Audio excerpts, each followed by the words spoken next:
Hello welcome.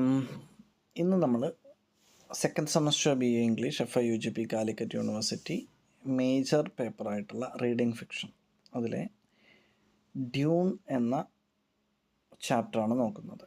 അപ്പോൾ നമുക്കറിയാം Dune എന്ന് പറയുന്നത് ഒരു സിനിമയാണ് അല്ലേ. സംവിധാനം ചെയ്തിരിക്കുന്നത് ഡെനീസ് വില്ലന്യൂവ് ആണ്.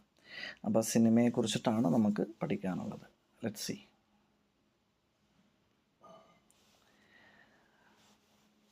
ഡെനീസ് വില്ലന്യൂവ് ഇദ്ദേഹമാണ് ആ ഡ്യൂൺ സിനിമയുടെ സംവിധായകൻ. അദ്ദേഹം ഒരു കനേഡിയൻ ഫിലിം മേക്കറാണ്. അദ്ദേഹം 1967 ഒക്ടോബർ 3 ജനിച്ചത്.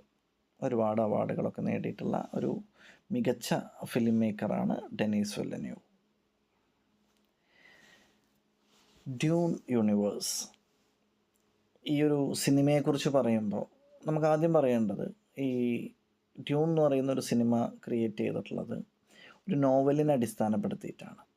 So it's an adaptation of Frank Herbert's 1965 epic science fiction novel Dune. Dune എന്ന പേരിൽ ഫ്രാങ്ക് ഹെർബേർട്സിൻ്റെ ഒരു നോവലുണ്ട്, ഒരു സയൻസ് ഫിക്ഷനാണ്. It was an epic science fiction. 1965 എഴുതപ്പെട്ടിട്ടുള്ളത് അല്ലേ. അപ്പോൾ ഒരുപാട് സയൻസ് ഫിക്ഷൻ സിനിമകൾക്ക് ഇൻസ്പിറേഷനായിട്ടുള്ളൊരു നോവൽ കൂടിയാണ് ഫ്രാങ്ക് ഹെർബർട്ടിൻ്റെ ഈ ഒരു സയൻസ് ഫിക്ഷൻ നോവൽ അല്ലേ.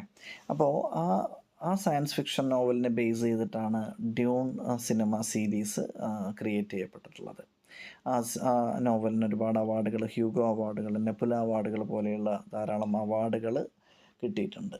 ഇനി സിനിമയിലേക്ക് വരുമ്പോൾ ഈ സിനിമ scheduled for release, it was a 2020 release, 2020 release ചെയ്യപ്പെടാൻ വേണ്ടി ഷെഡ്യൂൾഡ് ചെയ്തിരുന്നതെങ്കിലും due to Covid premiered on 78th Venice international film festival. ഈ സിനിമ 2020 റിലീസ് ചെയ്യാൻ പറ്റിയില്ല.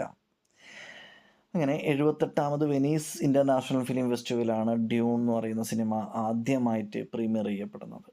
അതിനുശേഷം അത് സെപ്റ്റംബർ 15, 2021 ലോകമെമ്പാടും റിലീസ് ചെയ്യുന്നത്.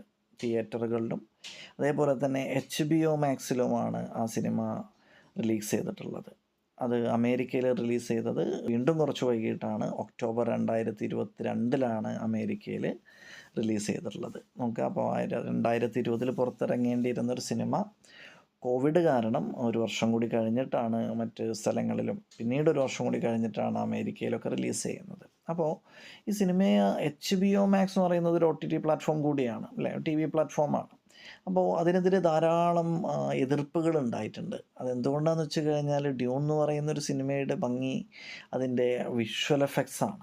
മനോഹരമായിട്ടുള്ള വിഷ്വലുകളാൽ സമ്പന്നമായിട്ടുള്ളൊരു സിനിമയാണ് ഡ്യൂൺ. അപ്പം അങ്ങനെയുള്ള ഒരു സിനിമ ഈ HBO മാക്സ് പോലെയുള്ളൊരു TV പ്ലാറ്റ്ഫോമിലൂടെ റിലീസ് ചെയ്യുന്നതിനെതിരെ സ്റ്റീഫൻ സ്പീൽബർഗും അതുപോലെ തന്നെ നമ്മുടെ ഇൻഡർസ്റ്റെല്ലാർ സംവിധായകനായിട്ടുള്ള ക്രിസ്റ്റഫർ നോളൻ വരെ എതിർപ്പുകൾ പ്രകടിപ്പിച്ചിട്ടുണ്ടായിരുന്നു. അതൊരു തെറ്റായ തീരുമാനമാണ് എന്നുള്ളത്.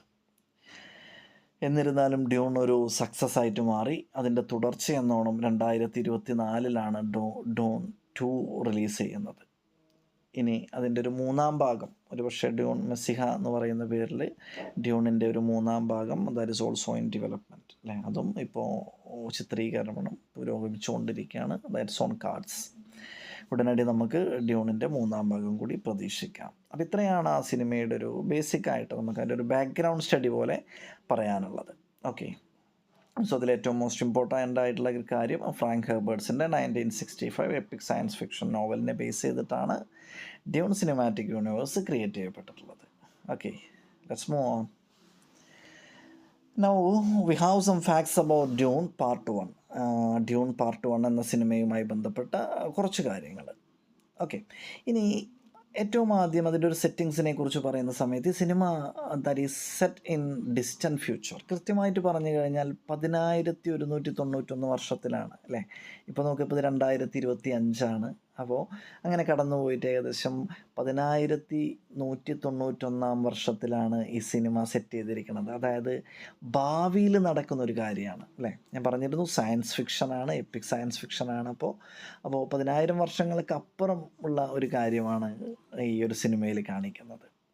നമുക്ക് അപ്പോൾ ആ സമയത്തും ഇവിടെ മനുഷ്യർ തന്നെയാണ്, ഹ്യൂമൻ സിവിലൈസേഷൻ തന്നെയാണ്. And this human civilization is distributed among different planets. അപ്പോൾ മനുഷ്യരായിട്ടുള്ള ആളുകളൊക്കെ പല പ്ലാനറ്റുകളിലായിട്ടാണ് അവർ ജീവിക്കുന്നത്. നമുക്ക് ഇപ്പോൾ നമ്മൾ ഭൂമി എന്ന് പറയുന്ന ഒരു പ്ലാനറ്റിലാണ് ജീവിക്കുന്നത്, അവിടെ മാത്രമാണ് ജീവിക്കുന്നത് അല്ലേ. പക്ഷേ ഈ പറയുന്ന ഡ്യൂണിൽ കാണിക്കുന്നത് മനുഷ്യരെല്ലാവരും പല പ്ലാനറ്റുകളാണ്. ഇപ്പോൾ ഭൂമി ഒരു പ്ലാനറ്റ് ആണെങ്കിൽ സിമിലറായിട്ട് വേറെ പ്ലാനറ്റുകളുണ്ട് അല്ലേ. അങ്ങനെ പല പ്ലാനറ്റുകളിലാണ് ഓരോ മനുഷ്യരുടെ ഗ്രൂപ്പ് ആയിട്ട് താമസിക്കുന്നത്, റൈറ്റ്. അങ്ങനെ ഗ്രൂപ്പിന് പറയുന്ന പേരാണ് ഹൗസ് അല്ലേ എന്നുള്ളതാണ് ശരിക്കും. അങ്ങനെ each planet is ruled by a house, right.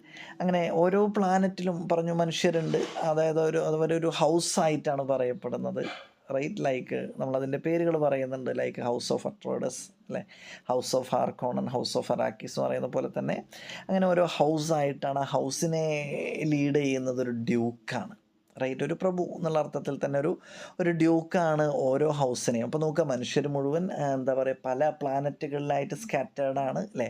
ഓരോ പ്ലാനറ്റിലും ഓരോ വിഭാഗം ആളുകളെയാണ്, ആ വിഭാഗത്തെയാണ് ഹൗസ് എന്നുള്ളൊരു പദം കൊണ്ട് സൂചിപ്പിക്കുന്നത്.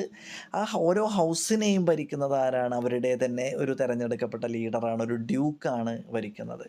ഇനി നോക്കുക, ദ എൻറ്റയർ പ്ലാനറ്റ്സ്, ഈ പറയുന്ന മുഴുവൻ പ്ലാനറ്റുകളും ഒരു എംപയറിൻ്റെ കീഴിലാണ് അല്ലേ. ഇപ്പോൾ നമുക്കൊരു 10 പ്ലാനറ്റ് ഉണ്ടെന്ന് വിചാരിക്കുക. ഈ 10 പ്ലാനറ്റിനെയും കൺട്രോൾ ചെയ്യുന്നത് ആരാണ്? ഒരു എംപററാണ്, അല്ലെങ്കിൽ ഒരു എംപയർ. അതൊരു സാമ്രാജ്യമാണ്. ആ സാമ്രാജ്യത്തിനൊരു അധിപനുണ്ട്, ഒരു എംപറർ ഉണ്ട് അല്ലേ. പണ്ട് നമ്മൾ ഈ നാട്ടുരാജാക്കന്മാർ, അതായത് നാട്ടുരാജ്യങ്ങളാണ്, ചെറിയ ചെറിയ നാട്ടുരാജ്യങ്ങളുണ്ടായിരുന്നു അല്ലേ. അതിനൊക്കെ ഓരോ രാജാവുണ്ട്. പക്ഷേ ഈ രാജാക്കന്മാർ മുഴുവൻ ഒരു ചക്രവർത്തിയുടെ കീഴിലായിരിക്കും. ആ പറഞ്ഞ അതേ രീതിയിൽ തന്നെയാണ് ചെറിയ ഓരോ ഹൗസസ്, ഓരോ പ്ലാനറ്റ്സ് ഉണ്ട്, ഓരോ പ്ലാനറ്റ്സിലും ഓരോ ഹൗസ് ഉണ്ട്. ഹൗസിനൊരു രാജാവ് എന്നുള്ള രീതിയിൽ ഒരു ഡ്യൂക്ക് ഉണ്ട് അല്ലേ. പക്ഷേ ഈ ഡ്യൂക്കുകൾ മുഴുവൻ, അല്ലെങ്കിൽ ഈ ഹൗസസ് മുഴുവൻ, ഈ പ്ലാനറ്റ്സ് മുഴുവൻ കൺട്രോൾ ചെയ്യപ്പെടുന്നത് അവിടുത്തെ നിലവിലെ എംപററായിട്ടുള്ള സദ്ദാം ഫോറിൻ്റെ കീഴിലാണ്. അപ്പോൾ എംപയർ ആണ് ഈ ഹൗസസിനെ മുഴുവൻ ഭരിക്കുന്നത് അല്ലേ. അവരുടെ ലീഡറാണ്, അല്ലെങ്കിൽ ആ എംപയറിൻ്റെ ലീഡർ എംപററാണ് സദ്ദാം ഫോർ എന്ന് പറയുന്ന ഒരു നേതാവ്, റൈറ്റ്. അപ്പോൾ സദ്ദാം ഫോർ എന്ന് പറയുന്ന ഒരു എംപററുടെ കീഴിലാണ് ഓരോ പ്ലാനറ്റും ഇപ്പോൾ നിലനിൽക്കുന്നത്. Okay, I think this is clear. അപ്പോൾ ഡിസ്റ്റൻറ്റ് ഫ്യൂച്ചറിലാണ് നടക്കുന്നത്. മനുഷ്യരെ പല പ്ലാനറ്റുകളിലാക്കിയിട്ട് സ്കാറ്റർ ചെയ്തിരിക്കുന്നു. ഓരോ പ്ലാനറ്റിലും ഓരോ ഹൗസ് ഉണ്ട്, അവർക്കൊരു ലീഡറുണ്ട്. ഈ ആളുകളെ മുഴുവൻ, അല്ലെങ്കിൽ ഈ മുഴുവൻ പ്ലാനറ്റുകളും ഒരു എംപററിൻ്റെ കീഴിലാണുള്ളത്. ആ എംപററുടെ പേരാണ് സദ്ദാം ഫോർ. ഓക്കെ, ഇനി അവിടെയുള്ള നമുക്ക് പഠിക്കുന്ന അല്ലെങ്കിൽ ഡ്യൂൺ 1 എന്ന് പറയുന്ന സിനിമയുമായി ബന്ധപ്പെട്ട് നമുക്ക് പഠിക്കേണ്ടത് ഏറ്റവും പ്രധാനമായി 2 ഹൗസസ് ആണ് അല്ലേ. അതായത് 2 വിഭാഗം ആളുകളാണ്. ഒന്ന് ഹൗസ് ഓഫ് അട്രൈഡസ്, നമ്മുടെ നായകൻ ഒക്കെ ഈ ഹൗസ് ഓഫ് അട്രൈഡസിൻ്റെ ഭാഗത്തു നിന്നാണ് അല്ലേ. അതിൻ്റെ ഓപ്പോസിറ്റാണ് ആര്, അല്ലെങ്കിൽ വില്ലന്മാരുടെ ഒരു ഗ്രൂപ്പാണ് ഹൗസ് ഓഫ് ഹാർക്കോണൻ എന്ന് പറയുന്നത്, right. House of Atreides and house of Harkonnens. Okay, അപ്പോൾ അതിൽ നമ്മുടെ പ്രൊട്ടോഗണിസ്റ്റ്, ഏറ്റവും പ്രധാനപ്പെട്ട കഥാപാത്രം, നായക കഥാപാത്രങ്ങളൊക്കെ വരുന്നത് നമ്മുടെ ഹൗസ് ഓഫ് അട്രൈഡസിലും ഹൗസ് ഓഫ് ഹാർക്കോണനിൽ വരുന്നത് വില്ലൻ കഥാപാത്രങ്ങളൊക്കെയാണ് എന്നുള്ളത് തൽക്കാലം മനസ്സിലാക്കുക.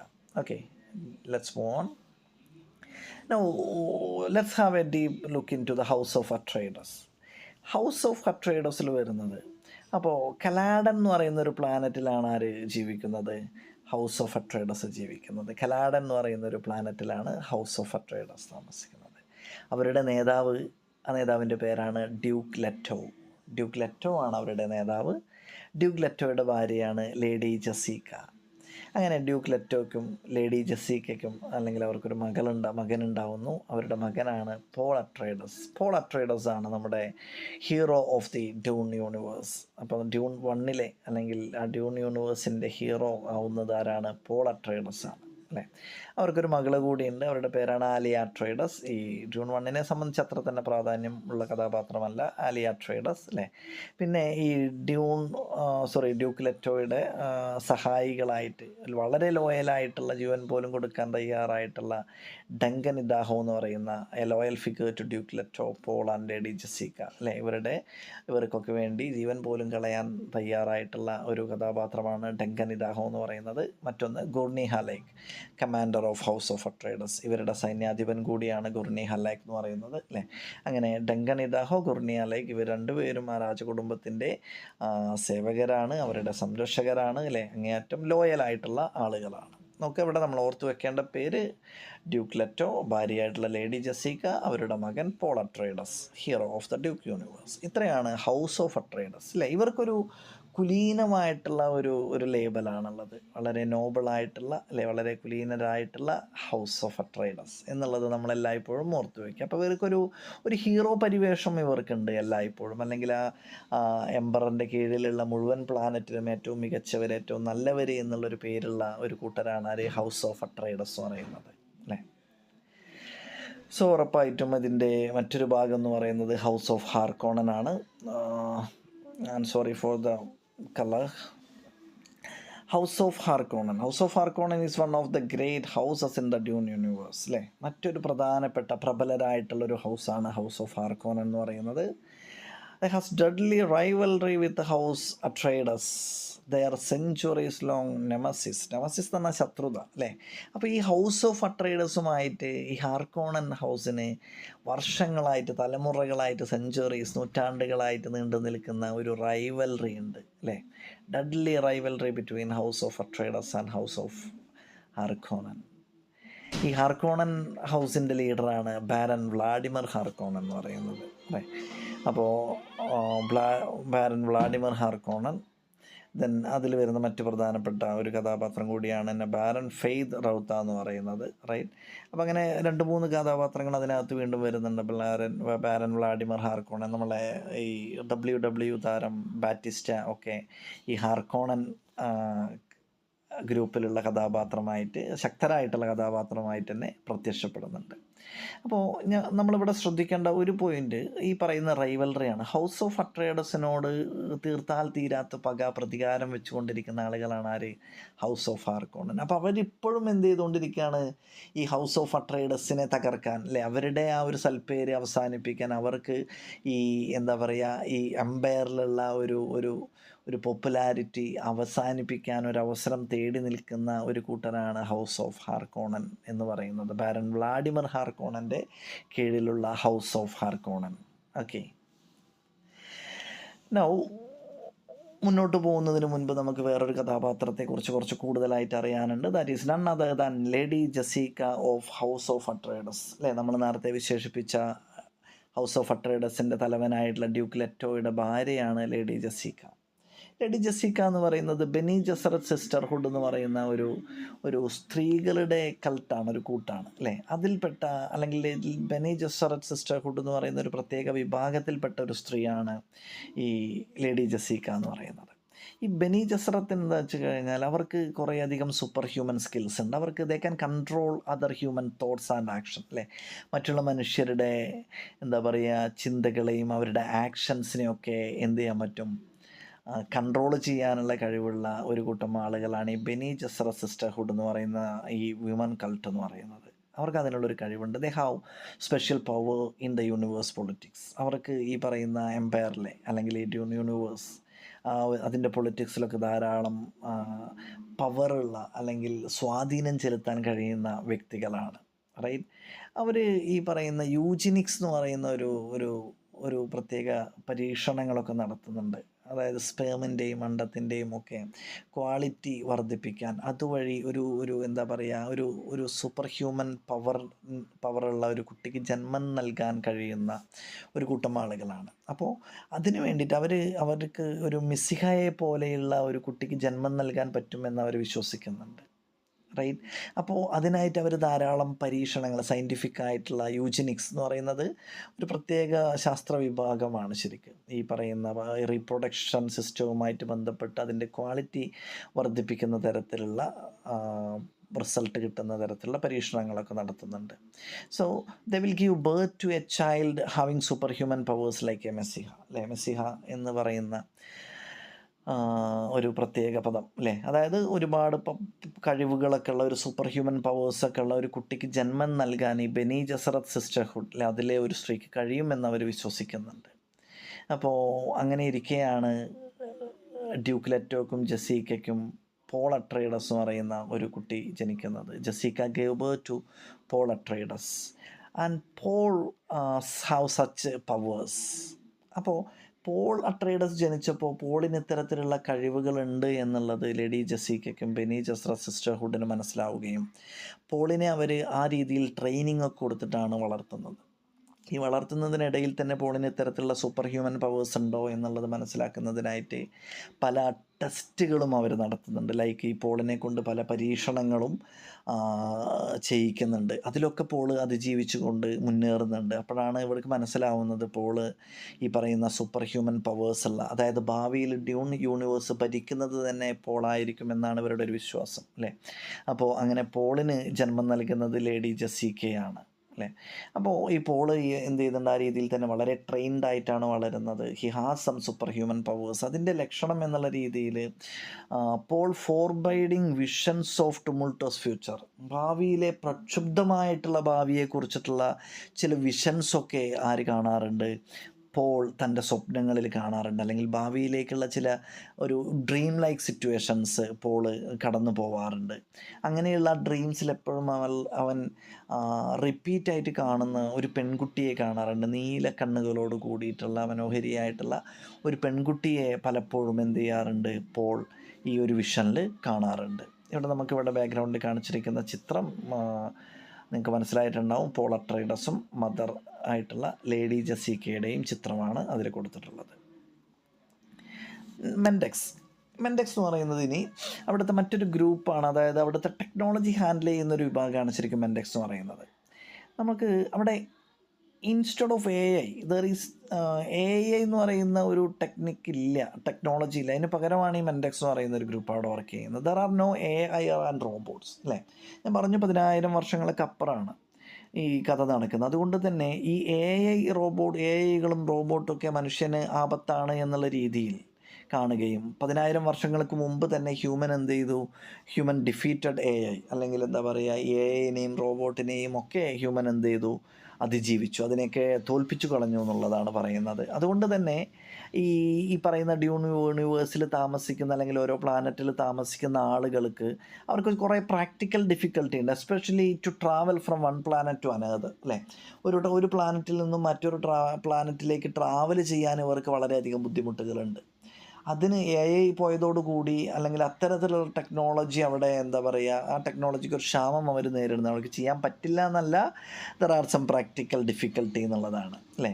അങ്ങനെ ഇരിക്കുമ്പോൾ, അതായത് മറ്റ് ഇൻ്റർസ്റ്റെല്ലാർ ട്രാവൽ എന്നാണ് പറയുക, നക്ഷത്രങ്ങളിലേക്കുള്ള യാത്രകളൊക്കെ. അപ്പോൾ ഈ ഇൻ്റർസ്റ്റെല്ലാർ ട്രാവലിനൊരു ബുദ്ധിമുട്ട് അവർ നേരിട്ട് കൊണ്ടിരിക്കുമ്പോഴാണ് അവിടെ അരാക്കീസ് എന്ന് പറയുന്ന മറ്റൊരു പ്ലാനറ്റിന് പ്രാധാന്യം വരുന്നത്, അല്ലേ? ആ അരാക്കീസ് എന്ന് പറയുന്നത് that is the most important planet in the Dune യൂണിവേഴ്സിലെ ഏറ്റവും ഇമ്പോർട്ടൻ്റ് ആയിട്ടുള്ള പ്ലാനറ്റാണ് ഇത്, അരാക്കീസ്. അതൊരു ഡെസേർട്ട് പ്ലാനറ്റാണ്. ഡെസേർട്ട് അറിയാലോ, മരുഭൂമി, അല്ലേ? It's a desert planet. ഡെസേർട്ടിന് തുല്യമായിട്ടുള്ള ഒരു പ്ലാനറ്റാണ് അരാക്കീസ്. പക്ഷേ അരാക്കീസ് എന്ന് പറയുന്നത് എന്തുകൊണ്ടാണ് മോസ്റ്റ് ഇമ്പോർട്ടൻറ്റ് പ്ലാനറ്റായി മാറുന്നത്? Arrakis is the most exclusive source of spice. ആ സ്പൈസ് എന്നുള്ള വാക്ക് നിങ്ങൾ പ്രത്യേകം ഓർത്ത് വയ്ക്കുക. എന്താ സ്പൈസ് എന്ന് പറയുന്നത്? ദ മോസ്റ്റ് കവറ്റഡ് മീൻസ് ഏറ്റവും ആഗ്രഹിക്കപ്പെടുന്ന സൈക്കോട്രോപിക് സബ്സ്റ്റൻസ്, അല്ലേ? Use for industrial travel and to control the universe എന്നുള്ളതാണ്, റൈറ്റ്? അപ്പോൾ നോക്കുക, ഈ സ്പൈസ് എന്ന് പറയുന്ന ഒരു വസ്തു എവിടെയാണുള്ളത്? അരാക്കീസ് എന്ന് പറയുന്ന ഡെസേർട്ട് പ്ലാനറ്റാണ് സ്പൈസ് എന്ന് പറയുന്ന ഈ പറയുന്ന യൂണിവേഴ്സിലെ മുഴുവൻ ആളുകളും ആഗ്രഹിക്കുന്ന ഒരു സൈക്കോട്രോപിക് സബ്സ്റ്റൻസ് ആണ്, അല്ലേ? ഈ സൈക്കോട്രോപിക് സബ്സ്റ്റൻസ് പറഞ്ഞാൽ ഒരു തരത്തിലുള്ള ലഹരി വസ്തു എന്നാണ് ഇന്നത്തെ പദങ്ങൾക്ക് അർത്ഥം. ഇവിടെ അതൊരു സ്പൈസ് എന്ന് പറയുന്നത് ഒരു പ്രത്യേക പദാർത്ഥം. ആ പദാർത്ഥം ഉണ്ടെങ്കിൽ എന്ത് ചെയ്യാൻ പറ്റും? ഇൻഡസ്ട്രിയൽ ട്രാവലുകൾ ചെയ്യാൻ പറ്റും. അതുപോലെ തന്നെ to control the activities of other planet, മറ്റുള്ള പ്ലാനറ്റുകളുടെയും ഒക്കെ ആക്ടിവിറ്റീസിനെയൊക്കെ കൺട്രോൾ ചെയ്യാൻ പറ്റുന്ന ഒരു സ്പൈസാണ്, ഒരു പദാർത്ഥമാണ് എന്ത്, സ്പൈസ് എന്ന് പറയുന്നത്. അപ്പോൾ ആ സ്പൈസ് എന്ന് പറയുന്നത് അത്രയും പ്രഷ്യസ് ആണ്, വാല്യുബിളാണ്. ആ സ്പൈസ് ആരാണോ കൈയടക്കി വെച്ചിരിക്കുന്നത്, അല്ലെങ്കിൽ ഇന്നിപ്പോൾ നമ്മൾ എന്താ പറയുക, ലോകത്തിൽ എണ്ണ കൈയടക്കി വെച്ചിരിക്കുന്ന ആളുകൾ, അല്ലേ? അമേരിക്ക ആണെങ്കിലും ഗൾഫ് കൺട്രീസാണ്, അവരാണ് ഏറ്റവും സാമ്പത്തികമായിട്ട് ഉയരത്തിൽ നിൽക്കുന്നത്. അതേപോലെ തന്നെ ആരാണോ ഈ സ്പൈസ് കൺട്രോൾ ചെയ്യുന്നത്, അവരായിരിക്കും ഈ ഡ്യൂൺ യൂണിവേഴ്സ് ഭരിക്കുക എന്ന് വേണമെങ്കിൽ നമുക്ക് പറയാൻ പറ്റും. ദ മോസ്റ്റ് പ്രഷ്യസ് കമ്മോഡിറ്റിയാണ്, അല്ലേ? അത് എവിടെ മാത്രമാണുള്ളത്? അരാക്കീസ് എന്ന് പറയുന്ന പ്ലാനറ്റിൽ മാത്രമാണുള്ളത്. അപ്പോൾ നിലവിൽ ഇപ്പോഴത്തെ ഒരു സിസ്റ്റം പ്രകാരം അരാക്കീസ് എന്ന് പറയുന്ന പ്ലാനറ്റിലേക്ക് എംബറർ എന്ത് ചെയ്യുന്നുണ്ട്, sends each house to extract spice. ഒരു പ്രത്യേക കാലയളവിലേക്ക് ഏതെങ്കിലും ഒരു ഹൗസിനെ അയക്കും അല്ലേ. ആ ഹൗസിനാണ് അരാക്കീസ് പ്ലാനറ്റിൽ നിന്നും സ്പൈസ് എക്സ്ട്രാക്റ്റ് ചെയ്യാനുള്ള അധികാരം അല്ലേ. സ്പൈസ് കണ്ടെടുക്കുന്നതിനും അത് ഉപയോഗിക്കാനും കൊണ്ടുപോകാനുള്ള അധികാരം ആർക്കാണ്? എംബറർ പറയുന്ന അല്ലേ ഏതെങ്കിലും ഒരു ഹൗസിനാണ്. നിലവിൽ അരാക്കീസ് എന്ന് പറയുന്ന പ്ലാനറ്റ് കൺട്രോൾ ചെയ്യുന്നത് ഹൗസ് ഓഫ് ഹാർക്കോണനാണ് അല്ലേ. നമ്മൾ നേരത്തെ പറഞ്ഞ വളരെ പ്രബല ശക്തിയായിട്ടുള്ള ദുഷ്ടരായിട്ടുള്ള അല്ലേ കരുത്തരായിട്ടുള്ള ഹൗസ് ഓഫ് ഹാർക്കോണൻസ് ആണ് ഇപ്പോൾ അരാക്കീസ് പ്ലാനറ്റിൽ സ്പൈസ് എക്സ്ട്രാക്റ്റ് ചെയ്യാനുള്ള അവകാശമുള്ളത്. Those who control Arrakis. അപ്പോൾ ശരിക്കും പറഞ്ഞു കഴിഞ്ഞാൽ അരാക്കീസ് ആരാണോ കൺട്രോൾ ചെയ്യുന്നത്, they have the power to control Dune universe എന്നുള്ളതാണ് അല്ലേ. അപ്പോൾ നോക്കുക, ഈ അരാക്കീസിൽ താമസിക്കുന്ന കുറച്ച് ആളുകളുണ്ടാവും, അവരുടെ പേരാണ് ഫ്രമൻസ് എന്ന് പറയുന്നത്. അപ്പോൾ സ്വാഭാവികമായിട്ടും ഫ്രമൻസ് എന്ന് പറയുന്നത് എണ്ണത്തിൽ കുറഞ്ഞ വളരെ കുറച്ച് മാത്രം ആളുകളാണ് ഇൻഹാബിറ്റൻസ് ഓഫ് അരാക്കീസ്. അരാക്കീസ് എന്ന് പറയുന്ന ഒരു അവിടെ സത്യം പറഞ്ഞു കഴിഞ്ഞാൽ ഈ സ്പൈസ് ഉണ്ട് എന്നുള്ളൂ, ബാക്കിയൊന്നുമില്ല അല്ലേ. അപ്പോൾ ദാരിദ്ര്യം പിടിച്ച ആളുകളെന്ന് വേണമെങ്കിൽ പറയാം. അങ്ങനെയുള്ള ഒരു ഇൻഹാബിറ്റൻസ് ആണ് ഫ്രമൻസ്. ഈ ഫ്രമൻസിന് ഒരു ബ്ലൂ ഐസ് ഉണ്ട്. ശരിക്കും അവരുടെ കണ്ണുകൾ ബ്ലൂ ഐസാണ്. കാരണം അതിൻ്റെ കളർ അങ്ങനെ ആവാനുള്ള കാരണം ദെയർ പ്രസൻസ് ഓഫ് സ്പൈസ്. അവർ ഈ സ്പൈസ് എന്ന് പറയുന്ന സബ്സ്റ്റൻസുമായിട്ട് അടുത്ത് ഇടപഴകി ജീവിക്കുന്ന ആളുകളാണ്. അപ്പോൾ ഈ സ്പൈസുമായിട്ടുള്ള സമ്പർക്കം കാരണമാണ് അവരുടെ കണ്ണുകൾക്ക് ഈ ഒരു ബ്ലൂ കളർ വരാനുള്ള കാരണം അല്ലേ. അപ്പോൾ ഈ സ്പൈസ് എന്ന് പറയുന്നൊരു വസ്തുവിന് വേണ്ടിയിട്ട് അവിടെ മറ്റുള്ളവർ വരുന്നുണ്ട്. അവരുടെ ആക്രമണങ്ങൾ ആർക്ക് നേരിടേണ്ടി വരുന്നു? ഫ്രമൻസിന് നേരിടേണ്ടി വരുന്നു. അവർക്ക് മറ്റൊരു ത്രട്ട് കൂടിയുണ്ട്, ഒരു ഭീഷണി എന്ന് പറയുന്നത് സാൻവോംസ് ആണ്. സാൻവോംസ് പറയുന്ന ഭീമാകാരമായിട്ടുള്ള ഒരു ജീവി, ഈ മരുഭൂമിയിൽ ജീവിക്കുന്ന ഒരു ജീവി. അത് എന്ത് ചെയ്യുന്നു? ഈ ആളുകളെയൊക്കെ കഴിക്കും അല്ലേ. അതിൻ്റെ മനോഹരമായിട്ടുള്ള ഒരു ഫൈറ്റ് സീനുകളൊക്കെ വരുന്നുണ്ട് ഈ ഡ്യൂൺ സിനിമയിൽ, റൈറ്റ്. ആ സാൻവോംസ് പറയുന്ന ഒരു ബീസ്റ്റ് അല്ലേ, ആ ബീസ്റ്റിൻ്റെ ആക്രമണം ഈ ഫ്രമൻസിന് വലിയ ഒരു പ്രശ്നമാണ്. And Fremens how their own way to stop them. ഈ പറയുന്ന സാൻവോംസിനെ നിർത്താൻ അല്ലെങ്കിൽ അതിനെ നേരിടാൻ ഫ്രമൻസിന് അവരുടേതായിട്ടുള്ള വഴികളുണ്ട്. പക്ഷേ എല്ലായ്പ്പോഴും അത് പൂർണ്ണമായിട്ടൊന്നും സക്സസ് ആവില്ല അല്ലേ. അപ്പോൾ ഒരു പ്രശ്നം അതാണ്, ഈ സാൻവോംസിൻ്റെ ഭാഗത്ത് നിന്നുള്ള ത്രെട്ട് ഫ്രമൻസ് നേരിടുന്നു. അതേസമയം തന്നെ people from other planet exploit their resources അല്ലേ. അതായത് അവരുടെ റിസോഴ്സസ് ആയിട്ടുള്ള സ്പൈസ് എക്സ്ട്രാക്ട് ചെയ്യുന്നത് മറ്റ് ഗ്രഹങ്ങളിൽ നിന്നുള്ള ആളുകളാണ്. അപ്പോൾ അവരെന്ത് ചെയ്യുന്നുണ്ട്? ഈ ഫ്രമൻസിനെ ഉപദ്രവിക്കുന്നുണ്ട്. Fights by other groups on Fremens for spice and Fremens were attacked അല്ലേ. പലപ്പോഴും എന്ത് ചെയ്യുന്നുണ്ട്? അവരുടെ ആക്രമണങ്ങൾ കൊണ്ടും ഫ്രമൻസ് വളരെ പൊറുതിമുട്ടിയിട്ടാണ് നിൽക്കുന്നത്. അരാക്കീസ് ഓൾവേസ് എ ബാറ്റിൽ ഫീൽഡ്. ഈ സ്പൈസിൻ്റെ എസൻസ് അല്ലെങ്കിൽ സാമീപ്യം അല്ലെങ്കിൽ പ്രസൻസ് അവിടെ ഉള്ളത് കൊണ്ട് തന്നെ അരാക്കീസ് എന്ന് പറയുന്നത് എല്ലായ്പ്പോഴും ഒരു ബാറ്റിൽ ഫീൽഡ് പോലെയാണ്, യുദ്ധക്കളം പോലെയാണ് അല്ലേ. ഫ്രമൻസും എന്ത് ചെയ്യുന്നുണ്ട്? ഈ സാൻവോംസിൻ്റെ ആക്രമണങ്ങളും അതേപോലെ തന്നെ ഈ ഹാർക്കോണൻസാണ് ഇപ്പോൾ അവിടെ അരാക്കീസ് കൈകാര്യം ചെയ്യുന്നത് അല്ലേ. അവർ വളരെ ക്രൂരന്മാരാണെന്ന് പറഞ്ഞാൽ അവരും എന്ത് ചെയ്യുന്നുണ്ട്? ഈ ഫ്രമൻസിനെ അറ്റാക്ക് ചെയ്യുന്നുണ്ട്, റൈറ്റ്. അപ്പോൾ ഇങ്ങനെയുള്ള അറ്റാക്കുകളിൽ നിന്ന് നേരിടാൻ വേണ്ടി Fremens have their own group of fighters. വളരെ ചെറുതാണെങ്കിലും ഒരു സൈന്യത്തെ ഫ്രമൻസും തയ്യാറാക്കി നിർത്തിയിട്ടുണ്ട് അല്ലേ. പക്ഷേ ഈ ഫ്രമൻസിനൊരു വിശ്വാസമുണ്ട്. എന്താ? They believe that someone like a messiah will come to save them. They believe that someone like messiah will come to save them അല്ലേ. അപ്പോൾ ഒരു ഈശ്വരനെ പോലെയുള്ള ഒരാൾ, സൂപ്പർ ഹ്യൂമൻ പവേഴ്സ് ഉള്ള ഒരു മെസ്സിഹ പോലെ ഒരാൾ അല്ലേ ഇവിടെ വന്ന് തങ്ങളെ രക്ഷിക്കും എന്ന് ആര് വിശ്വസിക്കുന്നുണ്ട്? ഈ ഫ്രമൻസ് വിശ്വസിക്കുന്നുണ്ട്. ഓക്കെ, നൗ ലെറ്റ്സ് നമ്മളിതിൻ്റെ തീമിലേക്ക് വരുന്ന സമയത്ത് ഇപ്പോൾ ഞാൻ പറഞ്ഞു, നിലവിൽ ഈ സ്പൈസ് എക്സ്ട്രാക്റ്റ് ചെയ്തെടുക്കാനുള്ള അധികാരം എംബറർ നൽകിയിരിക്കുന്നത് ഹൗസ് ഓഫ് ഹാർക്കോണൻസിനാണ്. എന്നാൽ ഈ സിനിമ ആരംഭിക്കുന്ന ഒരു സമയത്ത് ഈ അധികാരം ഹൗസ് ഓഫ് അട്രൈഡസിന് കൈമാറുകയാണ്. House of Atreides were given the power to extract spice by the emperor. Actually, it was a conspiracy made by Emperor Saddam and Baron Vladimir Harkonnen. അല്ലേ? ബാരൻ ഹാർക്കോണൻ നമ്മളറിയാം, ഹാർക്കോണൻ്റെ ഡ്യൂക്കാണ്. അപ്പോൾ ഈ എംപററുടെയും ബാരൻ വ്ളാഡിമിർ ഹാർക്കോണൻ, അതായത് house of ഹാർക്കോണൻ്റെയും ഒരു കൂട്ടായിട്ടുള്ള ഒരു conspiracy, ഗൂഢാലോചനയാണ് എന്ത്, house of അട്രൈഡസിൻ്റെ പ്രാമുഖ്യം അവസാനിപ്പിക്കുക എന്ന് പറയുന്നത്, അല്ലേ? ആ യൂണിവേഴ്സിനകത്ത് ഹൗസ് ഓഫ് അട്രൈഡസ് നേരിടുന്ന, അല്ലെങ്കിൽ അവർ എന്താ പറയുക, അനുഭവിച്ചുകൊണ്ടിരിക്കുന്ന ഒരു പ്രാമുഖ്യമുണ്ട്, അല്ലേ? ഒരു പ്രബല വിഭാഗം, നല്ലവർ എന്നുള്ളൊരു പേര്, ഒരു പോപ്പുലാരിറ്റി, അത് അവസാനിപ്പിക്കുക എന്നുള്ള ഒരു ഉദ്ദേശത്തോടു കൂടിയിട്ടാണ് ഈ ഒരു തീരുമാനം. അതായത് നിലവിലെ ഹൗസ് ഓഫ് ഹാർക്കോണൻ എക്സ്ട്രാക്റ്റ് ചെയ്യുന്നു. അത് ആർക്ക് കൈമാറിയ അവകാശം? ഹൗസ് ഓഫ് അട്രൈഡസിന് കൈമാറി, അല്ലേ? അപ്പോൾ സ്വാഭാവികമായിട്ടും ഹൗസ് ഓഫ് അട്രൈഡസ് അവിടെ എത്തുന്ന സമയത്ത് ഹൗസ് ഓഫ് ഹാർക്കോണൻസ് അവിടെ നിന്ന് ഒഴിഞ്ഞു പോകണം. പക്ഷേ നമ്മൾ നേരത്തെ പറഞ്ഞു, house of Harkonnens and house of Atreides they were enemies for generation. തലമുറകളായിട്ട് അവർ ശത്രുക്കളാണ് എന്നുള്ളത് കൊണ്ട് തന്നെ house of Harkonnens were waiting for the arrival of house of Atreides. എന്തിനു വേണ്ടിയിട്ടാണ്? അവരെ അറ്റാക്ക് ചെയ്യാൻ, അല്ലേ? കാരണം ഞാൻ പറഞ്ഞു, ഇവർ വളരെ ക്രൂവലായിട്ടുള്ള ആളുകളാണ്. അട്രോയിഡസ് ആണെങ്കിലോ മറ്റുള്ളവരേക്കാൾ കുറച്ചുകൂടി നോബിളായിട്ടുള്ള ആളുകളാണ്. എംപറർക്കും ആവശ്യം എന്താണ്? Emperor want to destroy the superiority of house of Atreides. അങ്ങനെ ഈ ഹൗസ് ഓഫ് അട്രോയിഡസ് അവിടെ എത്തുന്നു. അങ്ങനെ ഒരു രാത്രിയിൽ എന്ത് ചെയ്യുന്നുണ്ട്? അവരെ ആക്രമിക്കുകയാണ്. പക്ഷേ എംപററുടെ ഒരു ഗൂഢാലോചനയാണ് എന്നുള്ളത് ആർക്കറിയാമായിരുന്നു? ഈ ഹൗസ് ഓഫ് അട്രൈഡസിൻ്റെ തലവനായിട്ടുള്ള ഡ്യൂക്ക് ലെറ്റോക്ക് ഈ കാര്യങ്ങളെക്കുറിച്ച് അറിയാമായിരുന്നു. The knew the plan of emperor. അവർക്ക് ഈ പ്ലാൻ അറിയാമായിരുന്നു എന്നുള്ളതാണ്. അപ്പോഴും ഈ ഡ്യൂക്ക് ലെറ്റോ വിചാരിച്ചത് ഫ്രമൻസുമായിട്ടൊരു ബന്ധം സ്ഥാപിക്കാം. He wanted to make an alliance with Fremen. അല്ല, അവരുടെ ഒരു സൈന്യമുണ്ട്. ആ സൈന്യവും തൻ്റെ സൈന്യവും കൂട്ടി ചേർത്ത് കൊണ്ട് എന്ത് ചെയ്യാം? ഹാർക്കോണൻസിനെ ആക്രമിക്കാം എന്നുള്ളതായിരുന്നു ഡ്യൂക്ക് ലെറ്റോയുടെ പദ്ധതി. പക്ഷേ അതിനു മുൻപ് തന്നെ ഹാർക്കോണൻസ് അട്രൈഡസിനെ അറ്റാക്ക് ചെയ്തു. ഡ്യൂക്ക് ലെറ്റോ, അല്ലെ, ഒരു ചതിയിലൂടെ, അദ്ദേഹത്തിൻ്റെ ഫിസീഷ്യൻ, ഡോക്ടറായിട്ടുള്ള ഒരാൾ അദ്ദേഹത്തിൻ്റെ ചതിയിലൂടെ എന്ത് ചെയ്തു? ചതിച്ചു. Duke Leto was captured. പിന്നീട് അദ്ദേഹം കൊല്ലപ്പെടുന്നുണ്ട്. ഹൗസ് ഓഫ് ഹാർക്കോണൻസ് അദ്ദേഹത്തെ പിടിക്കുകയും പിന്നീട് വധിക്കുകയും ചെയ്യുന്നുണ്ട്. അവിടെ നിന്ന് രക്ഷപ്പെടുന്നത് പോൾ അട്രൈഡസും അവരുടെ അമ്മയായിട്ടുള്ള ജസീക്കയാണ്, ലേഡി ജസീക്കയാണ് എസ്കേപ്പ് ചെയ്യുന്നത്. അവർ മരുഭൂമിയിലൂടെ എസ്കേപ്പ് ചെയ്ത് ഫ്രമൻസിനെ കണ്ടുമുട്ടുന്നു.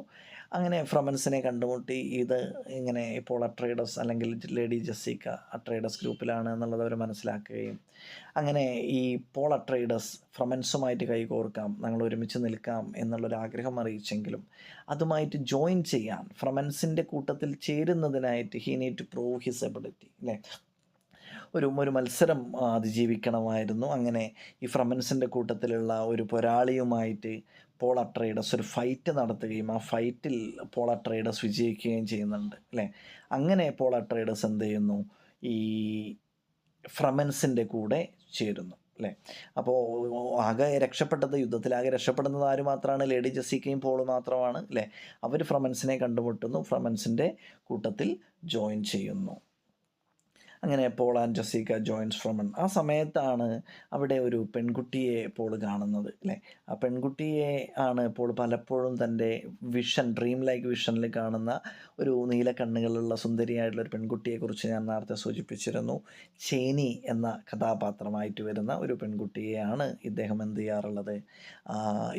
പലപ്പോഴും തൻ്റെ ഒരു ഫ്യൂച്ചർ വിഷൻസിൽ കാണാറുള്ളത്, അല്ലേ? ആ പെൺകുട്ടി എവിടെയാണുള്ളത്? ഈ ഫ്രമൻസ് ഗ്രൂപ്പിലെ പ്രബലയായിട്ടുള്ള ഒരു പെൺകുട്ടിയാണ് ഷേനി എന്ന് പറയുന്നത്. സണ്ടായ എന്ന് പറയുന്ന ഒരു ലേഡിയാണ് ആ കഥാപാത്രത്തെ അവതരിപ്പിച്ചിട്ടുള്ളത്. ഓക്കെ, അപ്പോൾ ഇത്രയുമാണ് ഈ ഡ്യൂൺ 1 എന്നുള്ള ഒരു സിനിമയ്ക്കകത്ത് വരുന്നത്. ഇനി ഇതിൻ്റെ രണ്ടാം ഭാഗത്താണ് ഈ പോൾ അട്രൈഡസ് എന്ന് പറയുന്ന നായകൻ്റെ എന്താ പറയുക ഒരു നായിക പദവിയിലേക്ക് വരുന്നതും ഈ ഷേനി എന്ന് പറയുന്ന കഥാപാത്രം പ്രബലരായിട്ട് വരുന്നതും ലേഡി ജസീക്ക ഒക്കെ എന്താ പറയുക അതുമായി ബന്ധപ്പെട്ട് ബാക്കി കാര്യങ്ങളൊക്കെ വരുന്നത് ഡ്യൂൺ 2-ലാണ്. അപ്പോൾ ഇത്രയാണ് ഏറ്റവും എസെൻഷ്യലായിട്ട് നമുക്ക് ഈ ഡ്യൂൺ 1 എന്ന് പറയുന്ന സിനിമയുമായി ബന്ധപ്പെട്ട് സംസാരിക്കാനുള്ളത്.